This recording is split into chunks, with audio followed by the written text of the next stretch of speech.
Virginia's General Assembly passed significant bipartisan comprehensive transportation legislation that provides new long-term, sustainable, and dedicated funding sources that will keep pace with Virginia's economic growth. Transportation and mobility are crucial to Northern Virginia's technology economy and long-term economic health of the Commonwealth.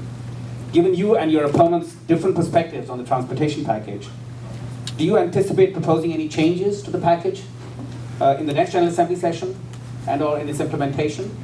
And what additional steps would you take as governor to improve Virginia's transportation infrastructure? Great question, thank you.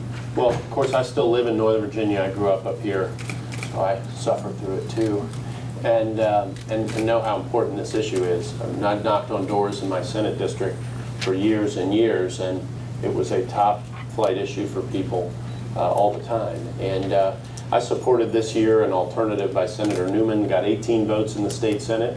It didn't get over the hurdle. In 2007, when I was in the state Senate, I supported the compromise that got through the General Assembly that year, another bipartisan compromise. Unfortunately, the then Governor Kane then amended it and made it unconstitutional, and that failed, which was part of the pressure that we got for this year's bill. Now, this year's bill was obviously something, and that was its main appeal, in that we've gone so long without getting a significant movement out of Richmond. But nobody would really say that this was great strategic transportation policy that's put us on a path to solution over the next few decades. We have more to do. I have no intention as governor of going back and revisiting that debate to try and undo what's been done or so forth. We have more things to do, and one of the problems with this bill is that it didn't get to what I believe are some of the fundamental challenges we face in transportation. So let's talk about those. First, we are over-centralized. We're one of the 4 or so most centralized states for transportation decision-making and spending.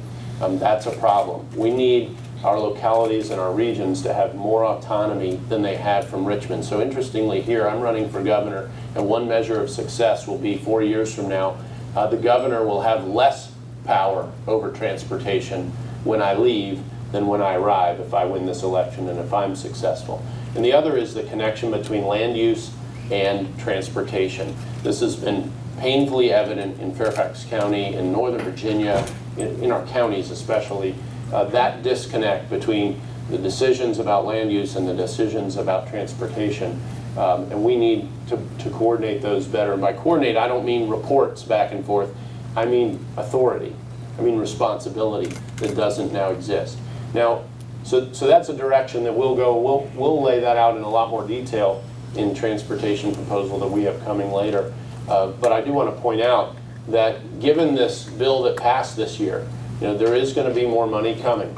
Do you want, Union Terry spending that money or Frugal Ken?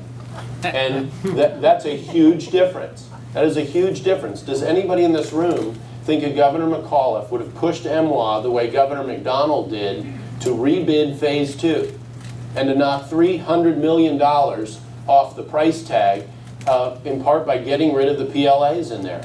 He is not an opponent of PLAs. He is not an opponent of collective bargaining for some of our public employees. I mean, these are serious problems in transportation. I'm going to move us more in the direction of objective decision making, to make every transportation tax dollar you pay buy more transportation relief, congestion relief, and move more in that direction. And I think that we start to break down some of the distinctions between cities and counties that way that are really quite old, and we start to solve the problem on a more long-term basis that doesn't rely on Richmond as much as we have for decades now. General Cuccinelli, first of all, it's good to have you here. STEM, science, technology, engineering, and math. In 2011, under the leadership of Governor McDonald, there was a Top Jobs Higher Education Reform piece of legislation with the goal of awarding 100,000 more degrees over the next 15 years. Just thinking about some of the facts, at Microsoft we have 6,000 jobs open here in the U.S. 3,400 of those jobs require a computer science degree. Presently, there's 120,000 jobs in the U.S. that require a computer science degree, but we only produce 51,000 degrees. I'm sure you can appreciate this. I noticed that you are a University of Virginia engineering degree. You look at what's happening in Virginia, where there's just a lot of growth when it comes to the IT area. What would you do as governor? Would you continue with Governor McDonald started? And what additional steps would you take to grow the STEM pipeline here in Virginia? Sure, and of course as an engineer I have a little bit of a bias, but I know it's one that's frankly shared by NVTC, and this is a direction we'd like to see more of our kids going educationally. It's also one that we can transition some folks into in workforce development programs. I think that one of the areas you'll see a lot of continuity for me with Governor McDonald is education, both K through 12 and higher education. Those are areas where, especially in the last couple of years, with what they've been putting through the General Assembly, that you'll see a lot of continuity. So the answer to your continuity question is yes. That this is an area I'm very much committed to. As state senator, I had Chantilly High School in my district.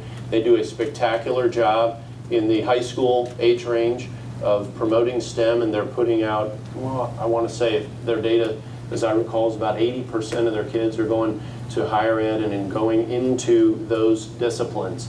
So that's a great success. Now, not every locality has what Fairfax does to begin with, but we want to grow those opportunities in the K through 12 arena. And we talk about STEM, we also talk about STEM-H, the healthcare, because it is such an enormous part of our economy, one, and we have such demand in some areas.